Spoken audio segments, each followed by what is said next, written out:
everybody, and welcome to another Gun Gamers Productions event AAR stream. Today, we're going to be talking about our latest event, Deadfall, and you're all going to have to bear with me. After Deadfall, something ripped through me. I got sick as a dog, and then I had to officiate and attend a wedding this last weekend. That's why we're doing the stream now on this Monday, and my voice has not recovered. So we're going to go ahead and get started, and I'm going to let some of my good talkers here lead a lot of the discussion. So if you guys want to start off, how about we have our COs introduce each other? How about you go first, Weldon? Hello, my name's Michael Weldon. I was the CO for the Almeric side, or the TAN team. And I'm Jim McKells Murphy. I was CO for Gojirian, or the green team, however you want to call it. And I'm Matt. I was the staff medic / white cell / Uber driver for the event. Was it Uber or DoorDash, would you say? You know what? DoorDash is fair. I delivered a lot of gummies and brownies to children. They were happy. Fruit snacks. I should be clear. Fruit snacks. Not... Yeah, not right. Not... and fruit snacks, because there's totally real fruit in there. They're not just sugar and gelatin. I feed them to my child. It's fine. I mean, when's the last time you had a blueberry that was just pure sugar? There's going to be some gelatin in there. Well, anyway, we just had Deadfall, and I'm sure a lot of you guys who are in here watching were at the event. For those of you who weren't at the event, this was our 12-hour force-on-force format, and we hosted it at The Landing down in Penn Run, Pennsylvania, which is a facility that I always really like working with. I always really like hosting at. I most enjoy that we have a line item in our rental contract specifically for home-baked goods. Which are amazing. Yeah, I definitely survived on those cookies and brownies all weekend. They were There's definitely a reason why we have them on the contract. Absolutely. Fine. But obviously we were there, just there for baked goods. We were there for an airsoft game.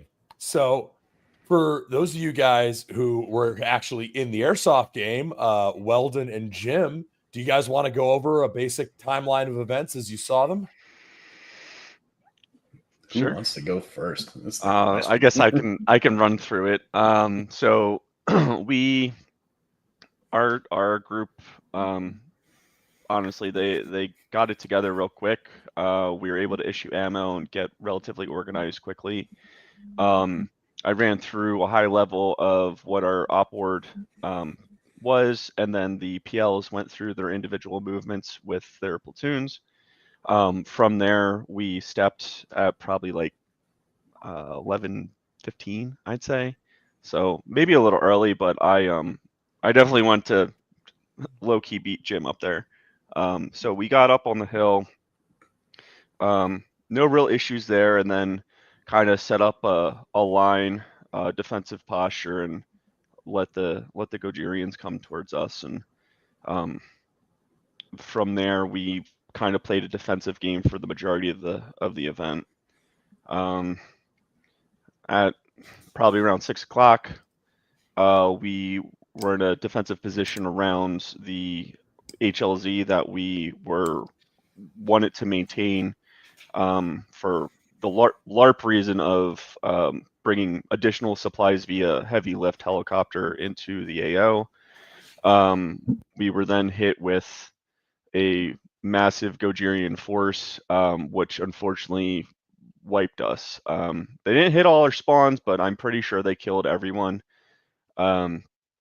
So from there, we consolidated, moved down into the valley, set up a defensive posture around another area that we could use as a heavy lift landing zone, and then just held that for essentially as long as we could, which I think was up until around 10 o'clock or so. And then we got hit pretty hard. So all in all, I think everyone I talked to had a good time, and the fighting was really intense. And it was just a constant onslaught of Gojirians and not enough ammo for them. Dude, the main thing that I noticed like going in was that I mean, obviously we had like a bit of a numbers imbalance of I think Almeric ended up short just about a full platoon compared to the Gojis. And Yeah. we tried to do some stuff that we thought was gonna like extend the conflict and make that balance out better. I think in the future we have some new ideas for how to change that up. But as things rolled through the day, a lot of it was pretty improvisational. And I think overall, like for the fight that you guys were in, you guys did a really good job. Yeah, I'd be not that this matters, but I'd be really interested to see what like the KDR was for the Almeric side. Because I talked to some people and they were like, yeah, we probably killed 30 of them, and they just kept coming, and they just essentially just got overwhelmed by just bodies. I mean, it did surprise us on that initial one. Yeah. When we first went up that hill, like our whole job was to insert and kill all the Almerics and make sure they can't establish that freaking highway that we wanted. Instead of, we ended up flying all this propaganda everywhere for the Taco Bells you guys planned to make. That was very insulting. Just really slapped that in our faces. And now I got Raph's face staring at me. You gotta have them, Don't Jim. say any lies. Jim, do you want to go over the timeline of events from your side? Oh, yeah, we could definitely do that. So we had the same kind of initial planning phase. So you kind of met it in this place called HL, or not HLZ. That's the heavy lift zone. Was it Drop Location Alpha? I think that's why we went DLA, something like that. Drop Zone Alpha. I forget. Anyway, that was the southern clearing. The one of the few places we can actually bring ammo into, which is about 200 meters to our east, and the other one was 200 meters to our north, just about. When we stepped off, I sent platoons in 3 different directions because we had a lot of places to be. I had no idea where these guys were going to be, so I wanted to cover as many bases as possible. Turned out the very first hill we stepped on is exactly where they were. But ended up being 3 platoons going to different places. Actually was one super spot that everybody just turned their guns and assaulted. And it was an intense way to start the day, I got to tell you.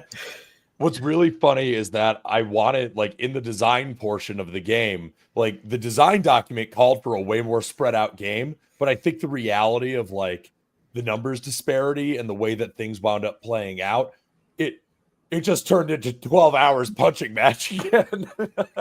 Well, yeah, our objectives, we didn't even get to our first objective. Mike was just putting his hand on my chest the whole time, like, you can't come up this hill. Yeah. It's the way to play it when you've got that disparity, though. I think the kind of conceptually, I was more interested in leaning on the mobility of a smaller force to kind of like move around the AO more. But after getting there, after seeing what the roads looked like, the trucks were not particularly useful in moving men or material quickly. They were useful, but not quickly. So it kind of just boiled down to setting in a defensive posture and sending a squad or so to try to get up and around them and harass. But even giving up a squad to do that type of maneuver was a considerable amount of our combat power. So it was it was a hard fight. I mean, to your credit, though, you guys pulled off a miracle of logistics. I did not expect you guys to be on top of that hill in the first things of the game. I don't think we did either, to be quite honest. Our entire force really moved up there very quickly, and I even said it when we got to like our kind of like ORP area, that it was the fastest airsoft movement I've done in a significant amount of time. Because usually it's 20 minutes of slinkying back and forth because people are dropping stuff or tying their shoes or dropping their guns or whatever. And I think we had one guy who was kind of dogging it, but even then he was maybe 30 or 40 yards behind the bulk of the movement, so he wasn't even like really that far behind. And by the time I got up top and was able to talk to my PLs, everyone had collected and set up a perimeter and then started moving to where they need to be. So it was, I think it was a pretty successful initial movement. I would agree. Absolutely. I think our initial movement didn't really stop until phase 2, really. I think it wasn't until about 1500 we finally got to that signal station. That was like my second platoon's main objective. But yeah, the whole fight was insane. I had at least 2.5 platoons on top of that hill. And by the time we just called it quits, we're like, listen, this is not working out. So we kind of fell back, reconsolidated and stuff. And I sent 1 platoon on the biggest flank we could have done. You know, was that off to your left side? If you're looking at the map, it's like when you were pushing. Okay. All right. I asked because we went to go put an ammo drop out, and at the moment it was early on, and it seemed like we thought we put it in a fairly fair central location. Ian and I got back in the UTV, drove about 50 yards, and found what looked to be squad size, but you had like this this little recon squad, maybe more behind them, coming down a hill. We both looked at each other and we're just like, oh shit, they're just gonna steal that. And they did. They totally did. Yeah. Yeah. I did not mean to give that to them. That's when I was putting that platoon together for the long flank. There was 2 squads coming down from the main fight. And yeah, you read off that grid coordinate to me over the radio, and I just looked at it and then looked at the map, and I was just like, no, ain't no way, we're not getting that. That's 50 yards behind their line. Mike came back and just so sad, just goes, yeah, we're not getting that.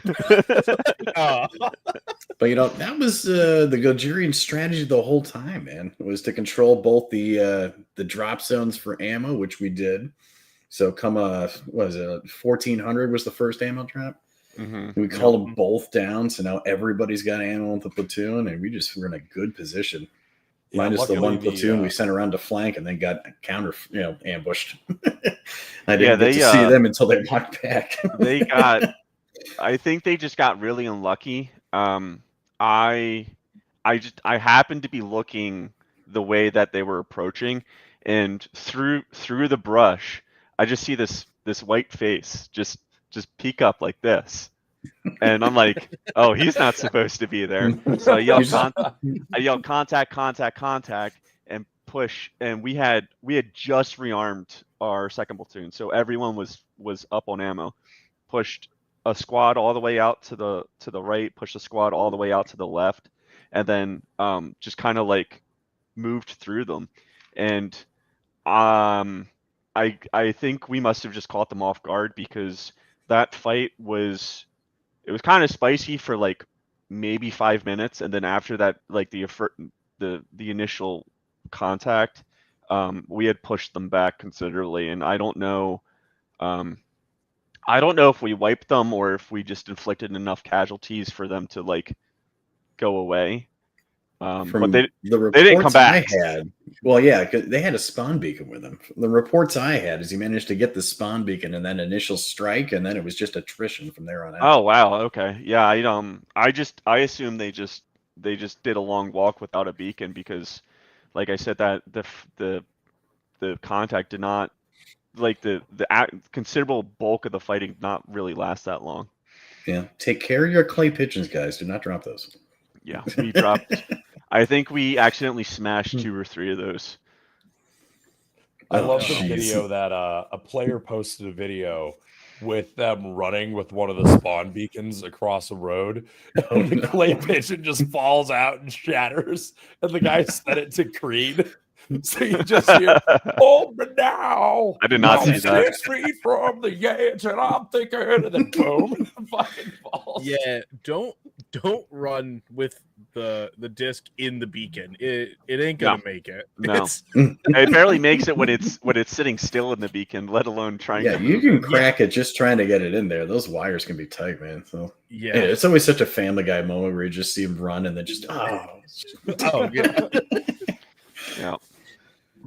So, Jim, do you want to finish out your timeline, and then we'll do the first giveaway? Oh my goodness, we only got to 1,400. You're right. So anyway, sitting fat and happy with all that ammo that we had from 2 supply drops, we were getting ready to move on. We hadn't actually gotten to the single station yet. That was our next movement. So once we got everything organized, which took us a good long time because all the supply points were at least 500 meters away and down the hill, so they had to come up the hill again. Everybody got all the good exercise this weekend. After that, Except we moved you on on the signal station. Then it got brought right to you. Yeah. That was Then real it convenient. was Easy Street after that. Yeah, All my Matt. trucks Where'd brought right my to ammo me. come from? When Unlike I the owned the Uber single that Mike station. had. Yeah.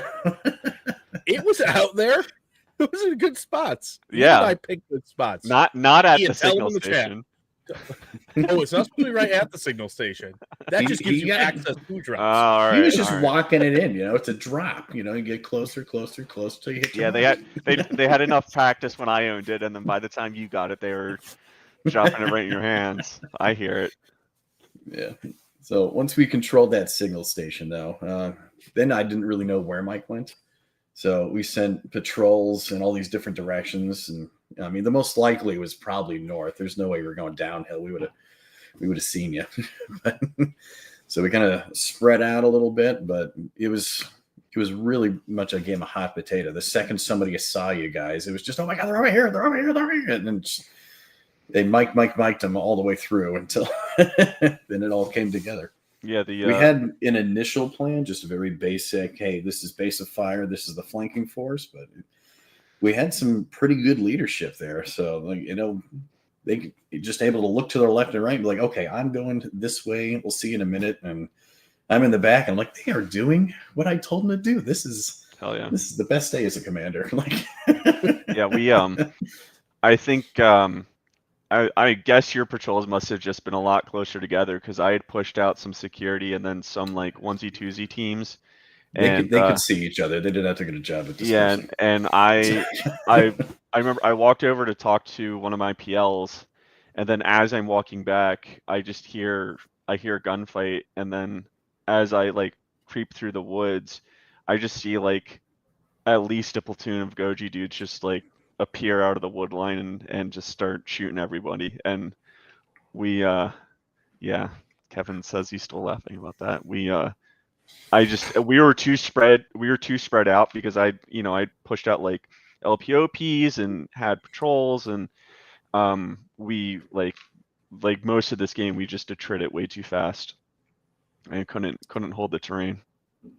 Yeah, one of my PLs was describing to me the scene when he came on there after that little fight. And he said it was like out of Platoon. It was like some horror war movie where it's just people are still on the ground going, ah! And then like he's just seeing the red rags like, oh my God, what happened here? Yeah, just sees his little bunnies still up and just round bad guys to shoot. I don't know. The death role play is always really good at GGP. Oh yeah, if people get into it, it's half of the fun. Right. I've definitely taken around to the shoulder and whipped 180 around and landed flat on my face before just because it was funny. That was fun. I was surprised how much death role play we had considering how muddy it was. But real quick, I think it's a good time to do our first giveaway of the stream. And today, for giving away, we have 2 N-Gage Tactical Bro Bags. These are supersized fanny packs that can hold like 6 beers. Hell yeah. And I mean tall boys. So they have a big main pocket and then a front pocket as well. These things are really cool. Thank you, N-Gage Tactical. He was one of the gunners on one of the trucks, our boy Matt. And we have one that's in, I think this is the Norwegian desert camo. I think that's Swedish. Norwegian, I don't know. One of the hipster desert camos. And we have another one that is in, I want to say it's Multicam Tropic. I think this is Multicam Tropic. I don't think it's quite M81. Ian's answering you because he's a turbo nerd, but I was right about the Swedish. So all right, you got it right on. All right. Well, we got one of each colorway, basically one tan and one green, and we're gonna give these away. So I have the wheel of names here with everybody who went to the event. I'm Let gonna me win. go this ahead. And yes, I did update it for You're not. ticket transfers as You ain't winning well. shit. So let me share my screen for the wheel of names. Who's Got the it. player that's won this like an inordinate amount of times? I don't remember. All right. We'll see at the first name. I won at Overture, and Eric wouldn't let me have it. It was nonsense. You shouldn't have anything else, man. I may have been the CO, but I earned it. All right. Alex Riggenbach, you have won. I didn't specify which one this was for. So we're going to go ahead and say that this is for the Swedish hipster camo one. God, I hope he's So, the kid with the goji. That was the tattoo. other one. Yeah. Alex Riggenbach, you have won this one, and I'm going to go ahead and just take a picture so I know. All right. And now we're going to give away this other guy, which definitely has an M81 Oh, front he's- Velcro. It's He's just, in the I don't. chat. Oh, hell yeah, brother. Oh, nice. Now It's we're the going to first give away live the one green we've ever one. had. All right. So I'm going to remove your name, Alex. No offense. I don't want you winning twice. Get it. And now for the green one.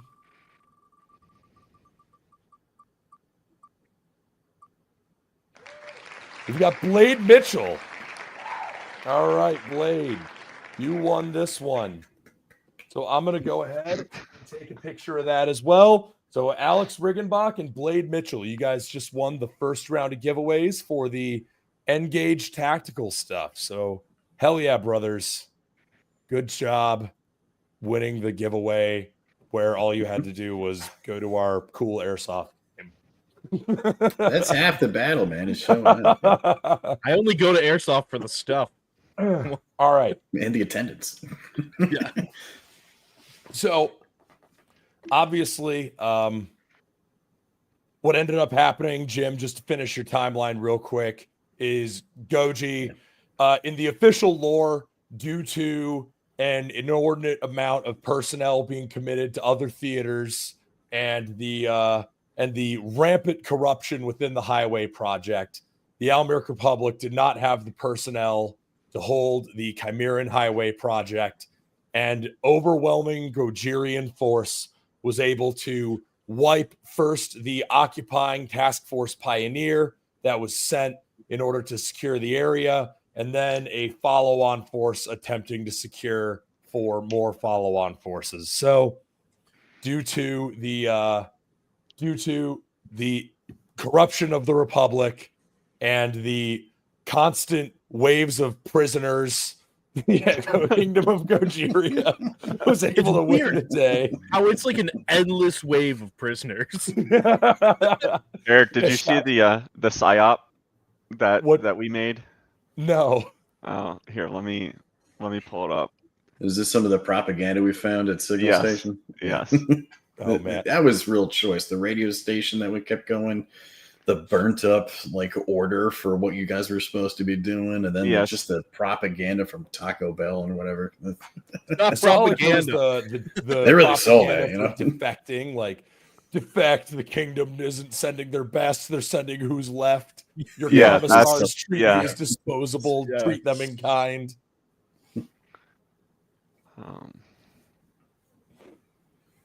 Anyway, so what was the Saya? Are you sending this to me?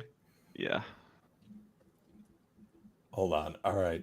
Well, while you're pulling that up, let's go ahead and get into talking about some of the feedback from this game, because you Okay. know, obviously, Gun Gamers Productions is a collaborative thing. Like, you know, it would be very easy for me to sit here and pretend that I'm John Airsoft.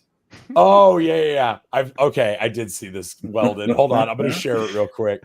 I'm gonna share the It screen was all because I think. weird and everything too. Like, All right, hold on. We're gonna share that. We had a bunch of players printed out. There you go. Yeah.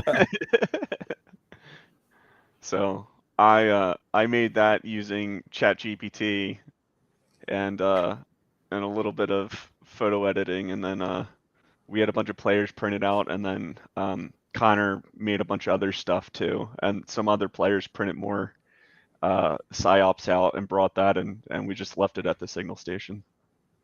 I started Well- giving that out whenever I died after I picked it up. Like, this is the intel you get.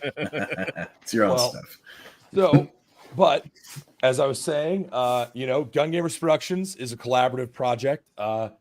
There's me, which, John Airsoft. Obviously, John Airsoft is the whole reason this happens, but no, not really. There's an entire team of staff. There's an entire team of dedicated players. And I mean, there were over 200 people on the field. I think, what was the total registration count? It was like 215 or something. We It was had about that, yeah. we had 87 and Jim had 123, I believe were the numbers. So whatever that adds up to. I think that adds up to just about 200 and 220. No, 210. So, and I mean that sounds that about right, includes that includes like staff registration and whatnot. But Yeah. we had 200 players or so on the field.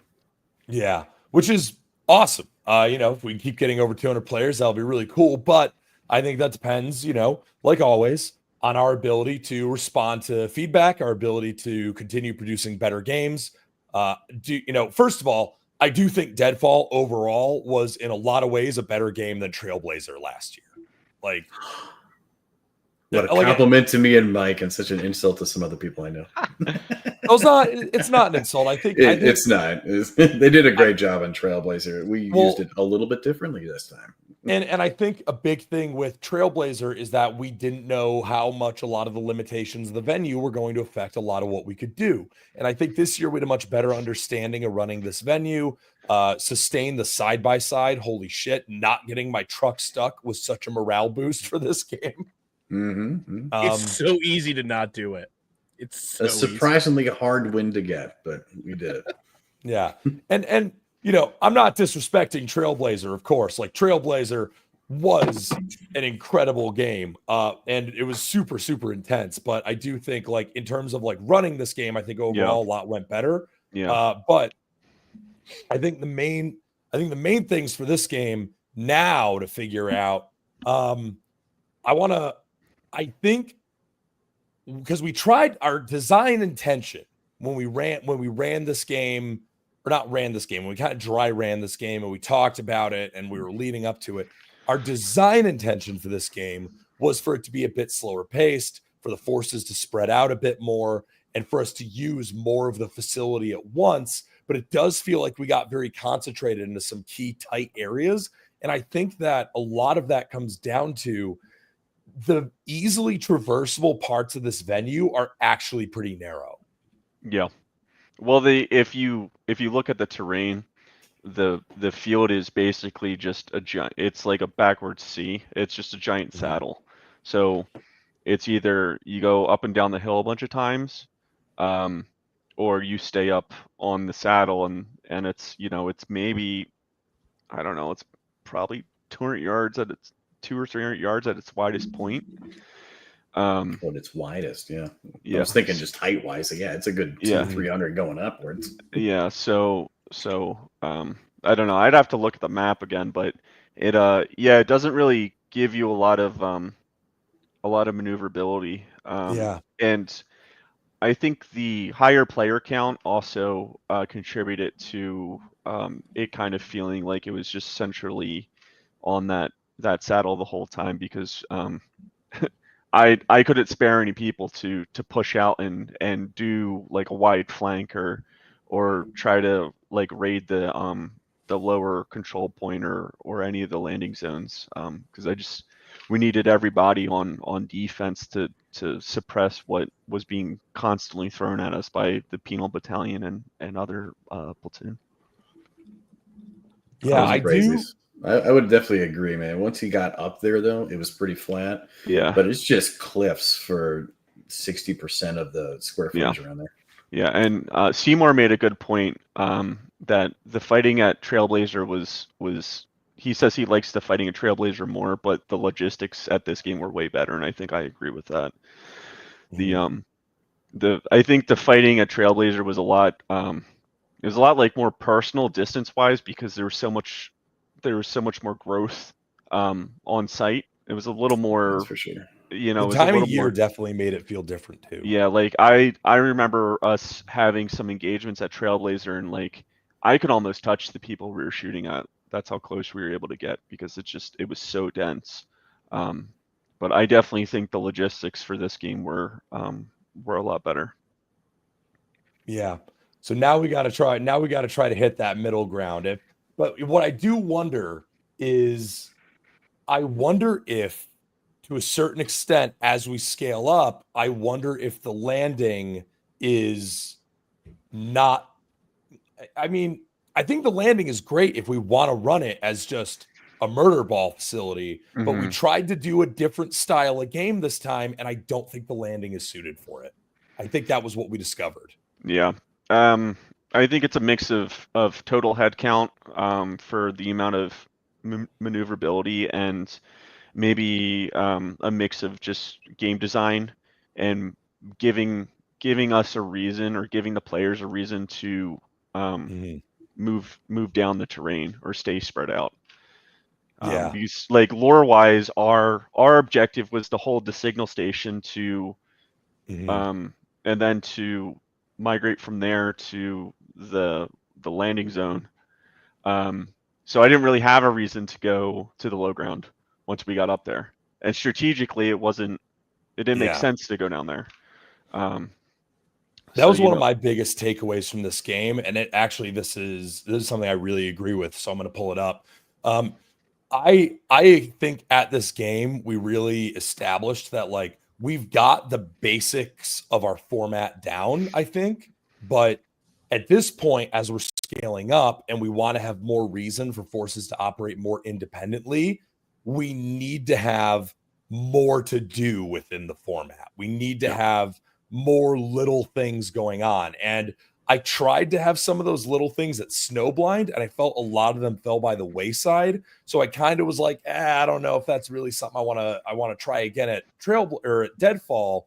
And I think actually the lack of it really made the game suffer to an extent. So I absolutely agree. I think we need more reasons for forces to operate independently. We need more things put out ahead of time rather than just locations for drops. And I think that's just going to be what we have to do. Like I'm going to need to go to the venue probably another full day earlier, ideally, and just fully seed like a bunch of stuff and then have like grid locations and drops marked on the admin map so that I can pull those up and then mark them off as they've been collected. And we can use those as like intel drops or as things that we can like give to staff. So if you kill a staff member, he can give you an intel note, and the intel note has a grid square of like stuff that you can get. Yeah. So I mean, that sounds a lot like what we did at like Attrition was a great one where we had a lot of, there were points around Zulu 24 and they all had something you can interact with. Like we had the castle where, hey, now you can get a drone asset. My favorite one was the artillery one. You can get the ammo from over here, but then you had to shoot them off over here. And it became like the most exhausting game of let's bring a squad, bring the ammo, huff it all the way across the map, put it in the tube, fire it off. And then we killed a lot of people. Yeah, that's a good point, John. Like that was a real good, like, hey, we really did it. We used the field, and that was a lot of our rules that we had in there too. And Eric, to touch on Snowblind, I think the intent was good, and I think it could have worked if that entire place wasn't iced over. That's true. I didn't consider that. Really, I think what caused us to suffer for Snowblind was just the lack of mobility. A lot of players didn't pack crampons, and a lot of players weren't really able to move effectively through the field. So I think that's why it suffered a little bit. We did send out some guys to go get ammo and intel when it was presented to us, but I think a lot of the players were more concerned with not falling over and smashing their face on the ground than finding intel or objectives. Yeah, I think one concept I've been thinking about lately is making missions and counter missions from like a white cell perspective. Yeah. Like if you give both me and Mike the same thing, like we have a supply drop coming out. Well, we tried to Both do of you that. go get it. We tried to do that a couple of times, but it became that Almir couldn't spare the manpower. Yeah, Well, I just no. Mhm. Every time we put an ammo drop, Mike couldn't push out enough guys to go get it, and literally Ian and I would drive away and find out that yet again there was an unmarked Goji patrol somewhere nearby. yeah. We were there was patrolling. one point. We There were was out one there. point we pulled up the map. Mhm. We pulled up ATAC, and of your guys that actually had it, there was just a diagonal line across the AO, and we're like, Yeah. none of these are good spots. I don't. Yeah. Yeah, we there's at I so when we had pulled from the initial attack to when we pulled back to signal station, I had zero security. I had no security. I had to put everyone on the front line fighting Jim's guys. Because we had security and the guys who were on the front line were just retreating too quickly. And it's not that they couldn't respawn fast enough; it's that we couldn't reload them and respawn them fast enough. We'd get 75% of a squad come back and they'd all be black on ammo.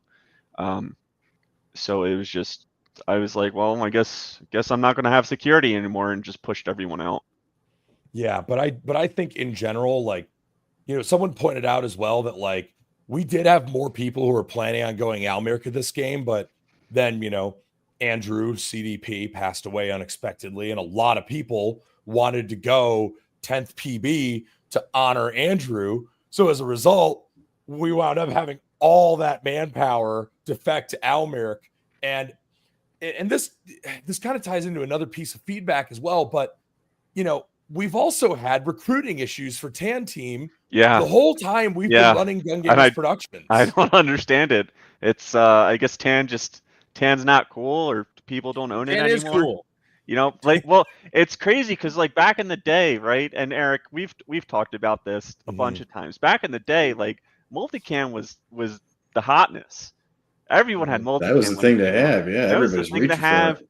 And if you were green, you were a slob, and everyone hated you. M81 was for the pores. Yeah, Literally. no, it really was, and now it's like, it's it's like, how Yeah, do you do, and, fellow like, children? And there's no kids. It's just all old men in multicam. yeah, I think I think we've got some ideas. We're not going to do anything radical for the rest of the year because at this point, like, I don't think anything radical needs to happen. And by the way, UCP and Gray are already approved for Almir. That's Yeah. already allowed. You can wear it. We allow brown, we allow gray, we allow UCP. Like, people, that's all allowed. As long as it's not green. That's the only thing. Josh, you're going to get banned. Josh Hahn, stop talking. Just stop talking. It'll even everything out, guys. Yeah. Ian did have a quick question for Mike.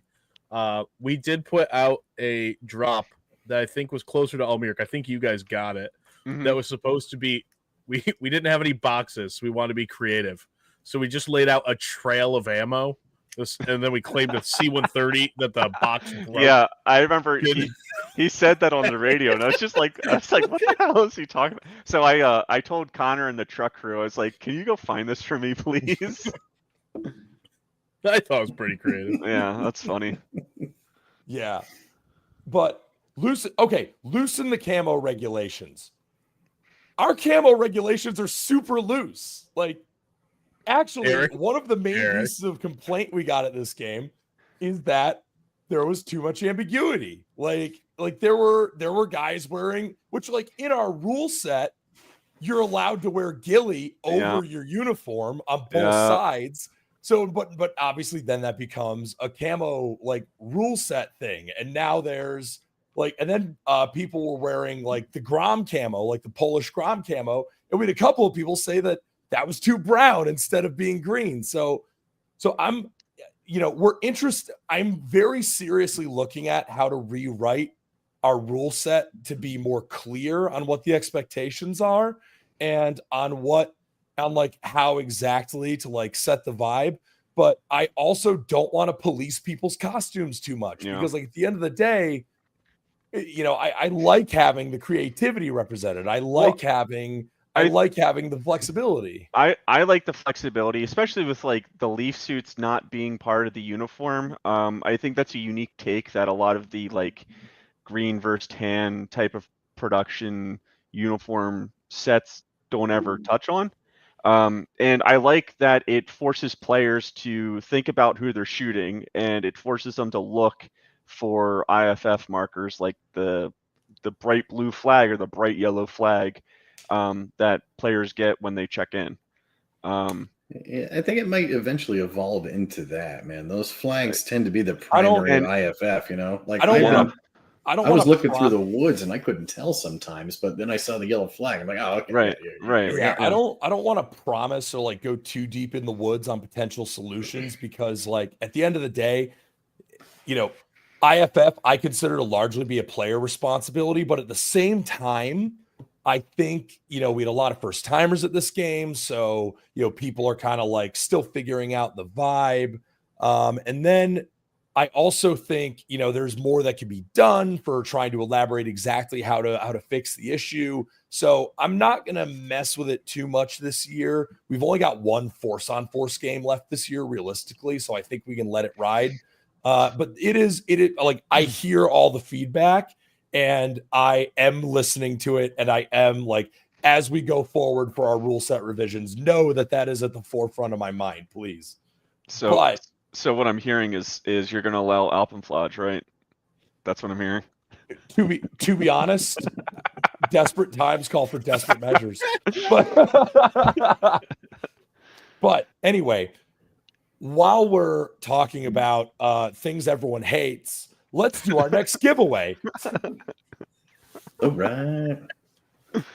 So for our next giveaway, I have a bundle of stuff here from Ben Spangler, who was the who was an Almeric PL for this game. He was first platoon SPL. Yeah. And you could First- only first win if you were perfect. Elmeric. No, I'm just kidding. So he has like these crazy awesome bundles of cards that have like so much information that are just great things to know. Basically, like imagine like all the relevant stuff from the Rager handbook turned into little cards that fit in a utility pouch or a BDU pocket. So these are great things. I always keep them on me whenever I play. And we've got 4 of these bundles, it looks like. So here's the thing. They look different. So I don't know. Let's just go ahead and give them all away individually. So we're going to go ahead and share my screen with the wheel of names.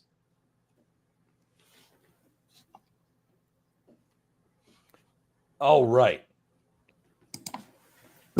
So first giveaway bundle. God, he puts so many business cards in here. I'm only giving away 1 business card with each bundle, Ben. Jesus. All right. Then how do they give it to their friends, Eric? All right. First giveaway bundle for the Tactical Forge info cards. And it comes with a Tactical Forge patch, which is very cool. We've got Zachary Krakow. Zachary Krakow, you have won the first Tactical Forge bundle. Taking a picture so I know. Now we're going to give away the next one. All right. Remove Zachary and do the next one.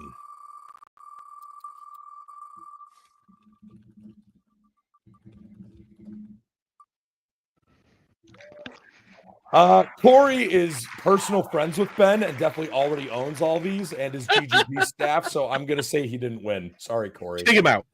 Anyway, next one.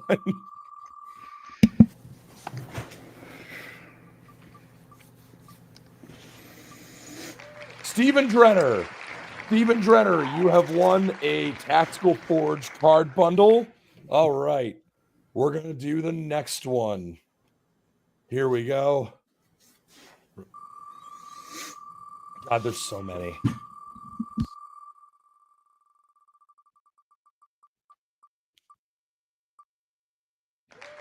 Richard Kelly. Richard Kelly is our next winner. And now we've got the final Tactical Forge card bundle.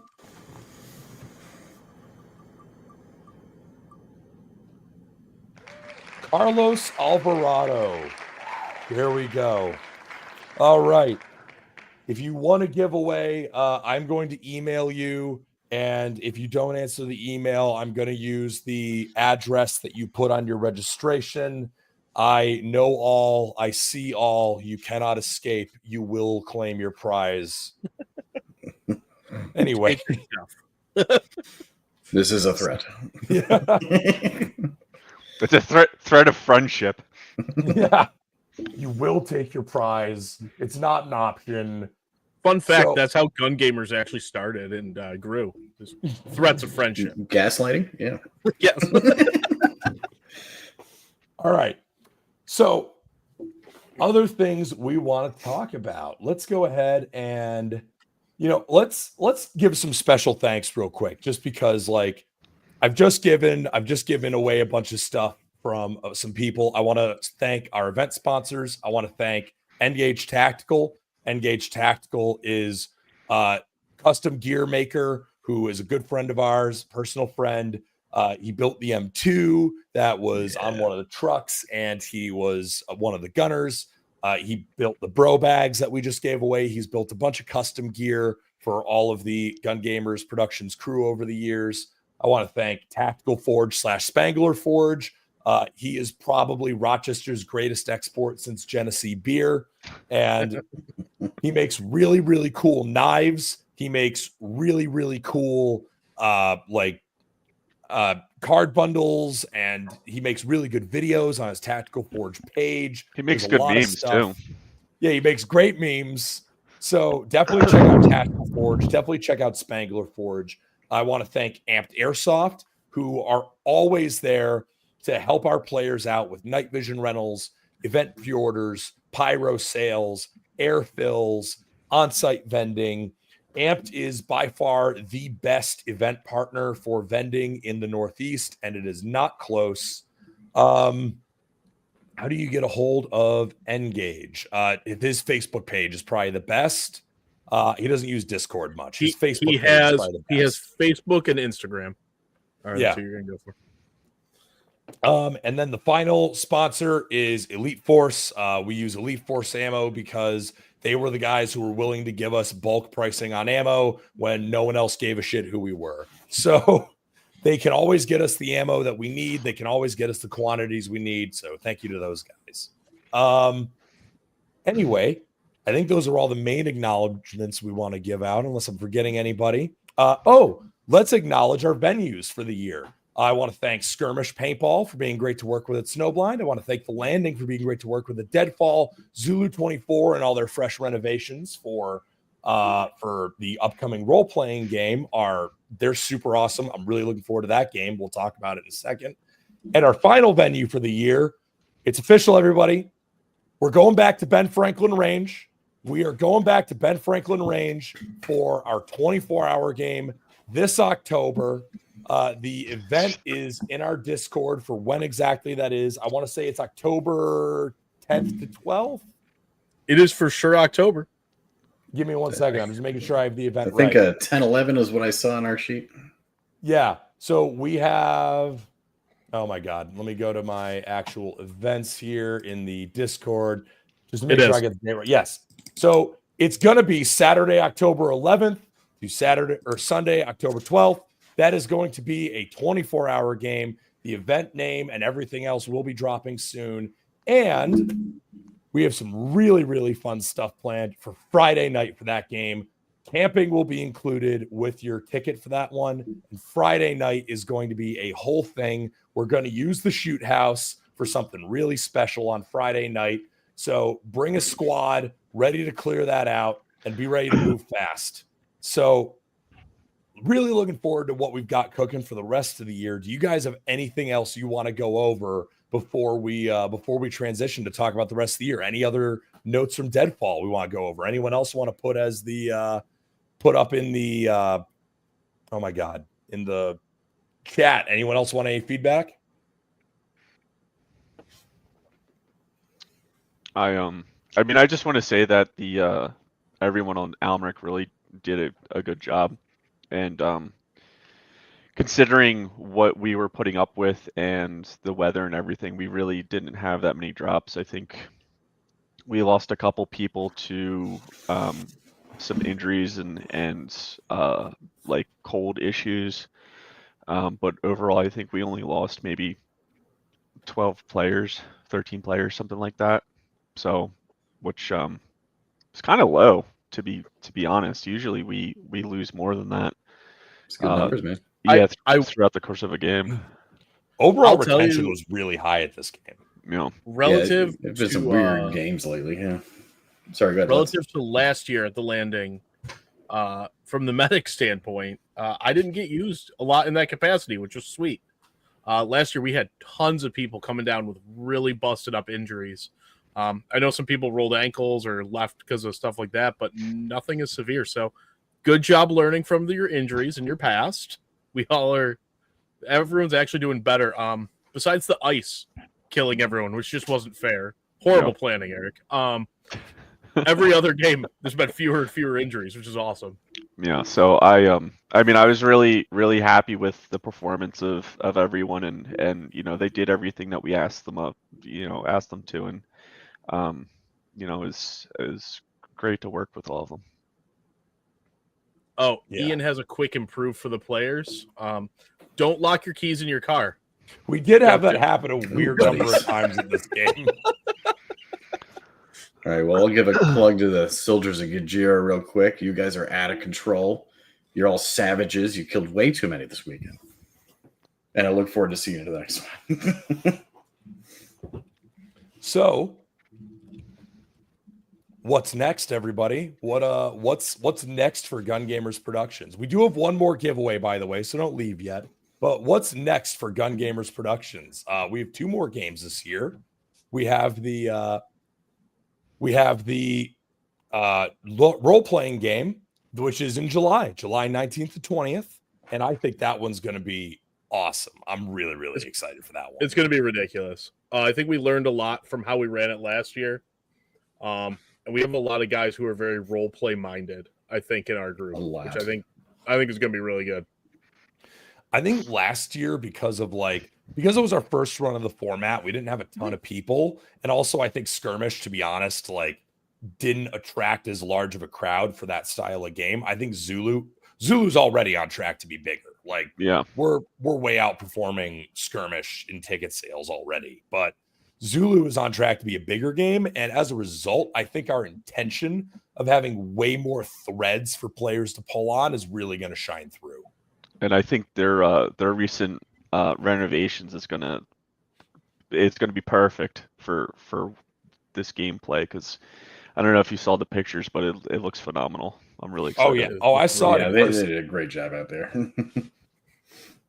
Yeah, the Zulu renovation is going to be really good for our format. I'm really excited for those. And I know to an extent, whenever we hosted Zulu, there's a contingent where it's oh well, it's just an airsoft field. But at the same time, our format at the newly renovated version of Zulu, our role-playing game format, I think the newly renovated Zulu is going to be infinitely better for that than Skirmish ever was. I agree. And I mean, Zulu, compared to a place like BFR, right? Zulu's this little tiny microscopic field, but for a LARP event, you really don't need that much space. And having the little towns that they've now put up and all the structures that they have, I think it'll give players a lot of space to or enough space to do whatever LARP they want to do, and not feel like they're stepping on other people's toes, or on the inverse, not being able to find other players because you have to walk 800 yards to get to the next settlement or whatever. And I think having the main camps spread out, our intention for this one is there's going to be the main camps on either side of the facility, and then the central areas are going to be rented land. So you're going to pay rent to host, to have your business there, or taxes. And that's going to be part of the job of the constabulary, is collecting taxes. And that's also going to be a role that players can potentially step into. And that's going to create more dynamics, I think, where there's going to be more reasons to move around as well, where there's going to be more to do just by nature of like having more places to do things. So I think it's going to be really cool. I like that they have lights. I don't know if they posted about this, but they do. They did, yeah. Okay, just making sure. But they have lights in some of those central areas now, and that's going to be huge. That's going to make it feel like a real occupied place. Ian brings up a good point about the buildings having roofs, which will be nice in case it rains. Which it will, because again, like you said, it's GGP. It will rain or sleet somehow. Yeah, in July. Yeah. Crazier things have happened at GGP. They don't even talk about this kind of weather in the Bible, you know? It's crazy. No, yeah. I encourage all our players to come out and give it a shot. It's a different kind of game, but it's a very fun game. I mean, half of Airsoft is hanging out and just chatting with people anyway. Just do it in character. It's great. I'm really looking forward to like some of the secrets we're going to hand out. Like we're going to give some players some forbidden knowledge at check-in. So like things that they know, and that might totally affect how they play the game and interact with certain characters, or maybe it doesn't. Maybe they just, keep that to themselves and see what it's worth to someone to keep it to themselves. So I don't know. Excuse me, sir. You have two members of law enforcement here. I'm going to need you to just keep it down on the illegal talk. Don't be doing it. You said forbidden, not illegal. I'm sorry. Yeah, and I think evil. I think the one of the big points of feedback we got last year was the difference between like the in-game laws and the game rules wasn't super clear. So what we're gonna do, I mean, obviously, is have that be way more clear. And in the rule set and in the event primer, I think I did a better job delineating that. But we're also gonna go over that like more and more from now until game on. I'm gonna start sending emails with approved businesses. I'm gonna start doing approvals for weapons permits. All that's in the event primer. You can find all that on our website, gungamersproductions.com. And that's all. I mean, that's all live. It's all good to go right now. And then our final game of the year is going to be the 24-hour game at Ben Franklin Range. And one of the things I'm really excited for the 24-hour game is the fact that we've got that Friday night portion planned. We have more and more details for the Friday night that we're working on, but we're going to have the full game announcement up within the next couple of weeks. But one of the things we're going to do for the 24-hour, I will talk about this very openly because this is a thing I'm planning on, is we're going to do Lutz, do you remember the Ready or Not night that we had written to run at the local indoor field? Yes. So we have like a whole thing about doing a like Ready or Not themed CQB tactical challenge, and we were going to do that at Bagcat Airsoft here in Rochester. But looking at BFR and like trying to think about how do we get the most out of our rental for this venue? How do we offer the most to players for this game? Like what do we want to do to like really, really add to this game? When I went to the Desert Fox game, I'll give credit where it's due here. When I went to the Desert Fox game in California and he did like the Neon Night Shoot House, I was like, I could do this with my Ready or Not night rule set. And with that whole thing, like I could literally just run people through it in a line and have like 15 to 20 rotating out op 4 and just do the Ready or Not night in this style. And Jet told me to steal whatever I want. So I stole that. So I'm very excited to do that. I'm excited that we're going to have the lights going to be off. So it's going to be white light and night vision challenge. And it's going to be a really cool thing. I'm very excited. And this is presumably in the shoot house at BFR, correct? Yes. Okay. Yes. For that Friday night. Yeah. For those who don't know what Ready or Not is. Yeah, I was just about to ask. Are you saying that you're going to have an NPC-led PvE style room clearing at night event? Yes. There's going to be dedicated op 4 within the shoot house, and you are going to have a set time limit to run through the shoot house, and you will be scored based on how fast you do it, how many suspects, or whether or not you clear out all the suspects without killing all the civilians, and how many casualties you take. If Eric's not making this super clear enough, this is your chance to come in, be high speed, and shoot your favorite gun gamers. Pretty solid. And yes, no pyro in the shoot house. They are BFR is very clear. No pyro in the shoot house. We're going to clarify it just to make sure, because it would be really cool. But that's going to be a Friday night portion, totally included with your ticket price, totally included with the camping, which is included with your ticket price for this one. We're trying to make Friday night like a really fun thing to come out and do before the 24-hour game as well. Should I mention anything else about Friday, or is that all you want to talk about right now? What else did you want to talk about?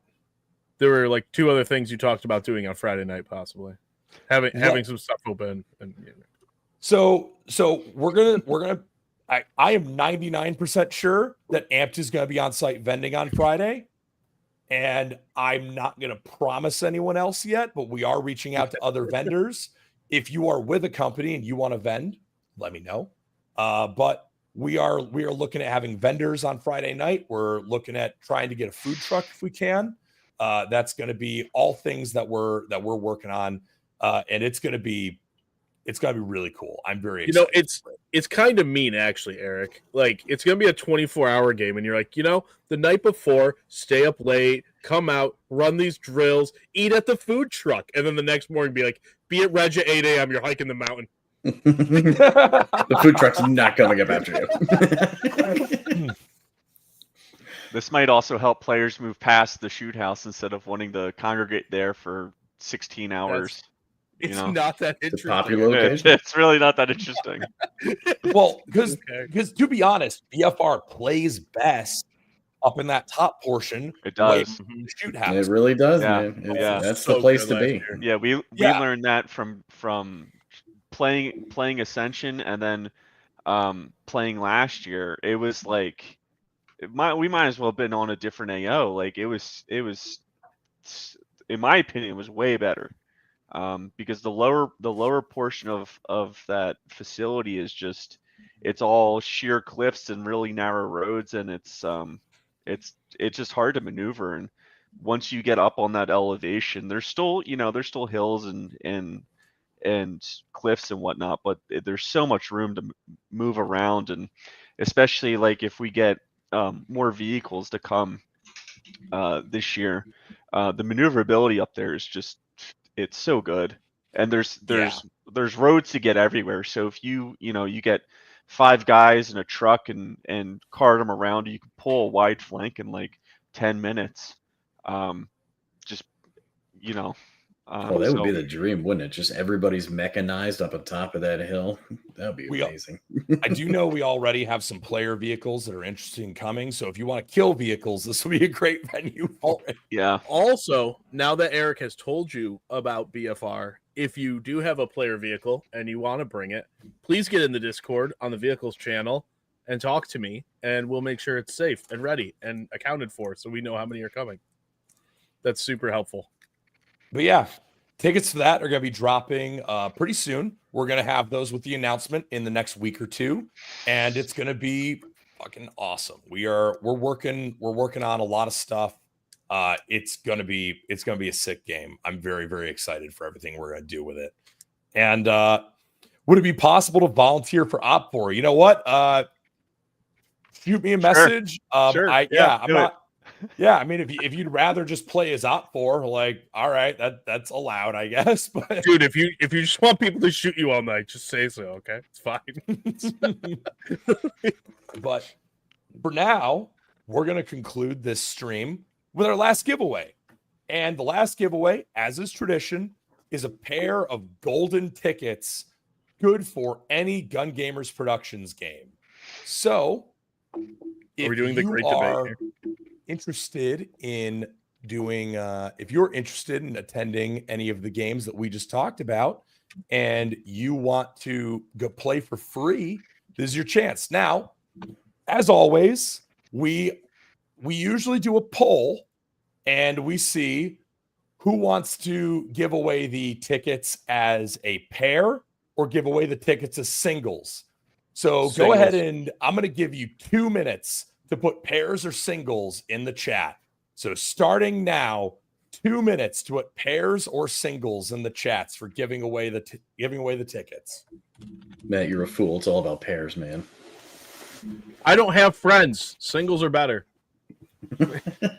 Ask the airsofters. Damn, we have a lot of votes for singles. Yeah, Eric, I don't think they're pulling through. This is this one is down. usually it's fairly even. This is overwhelming. Yeah, It's just you me know what's and very funny Optimist here. is when we started out, more people voted pairs, and then it's just become like slowly more and more and more voting for singles. My friends would want to come to this game. Just give me a ticket. I mean, you can give that additional free one to a buddy, and you have one and your buddy has That was my thought, is you It's a got a pair. +1. That's There we what go. it's We have all a pity vote for pairs. Ryder, this is for any Gun Gamers Productions game from now until Gun Gamers Productions stops hosting games. This is a great first date idea. Good job, Alex. And now with your new fanny pack, you can give that to the girl.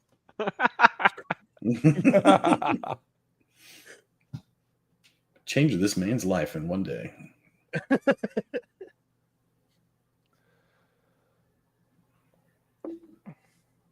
It's looking like it's going to be singles unless we get a whole bunch of votes for pairs soon. And yeah, we need Ian, 13 I can pairs create- to come in. I know I can create polls, but honestly, making people type is funny.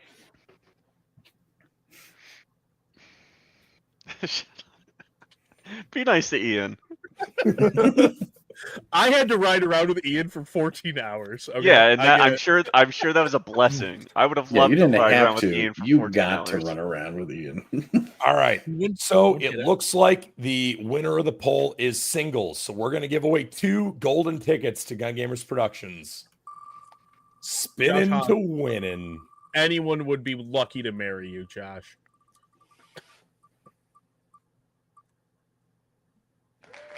Zach Rutledge. Zach Rutledge, you have won the first of the Gun Gamers Productions golden tickets. Your ticket is free to your next Gun Gamers Productions game. Next one.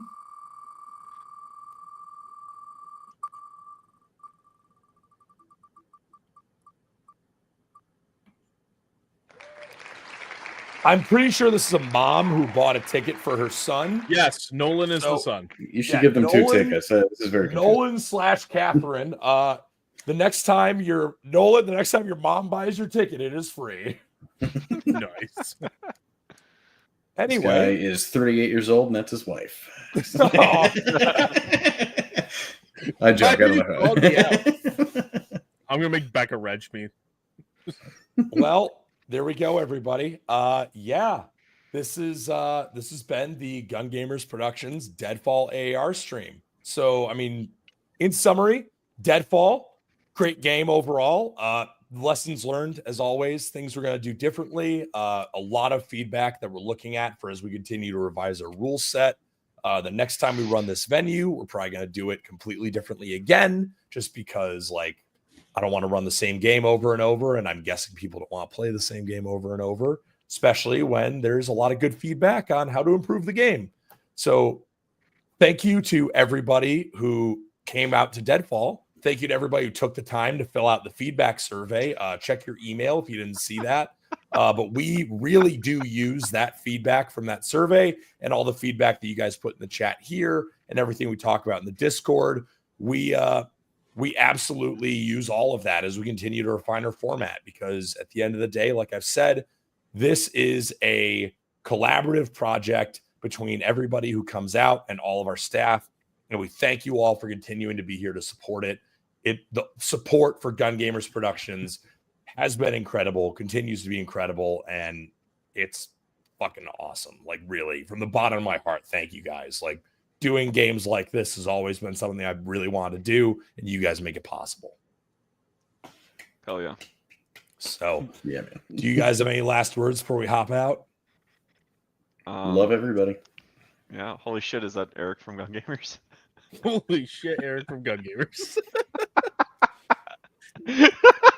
All right. He's gonna go Well- shoot himself now. Thanks, guys. On that note, Mhm. I think it's a good time to call it. So once again, I've been Eric. We've got Weldon from the Almirk side, Jim from the Goji side, and Lutz from the White Cell side. And this has been our stream. Thank you all for watching. We'll catch you at the next game. Peace. Later, guys.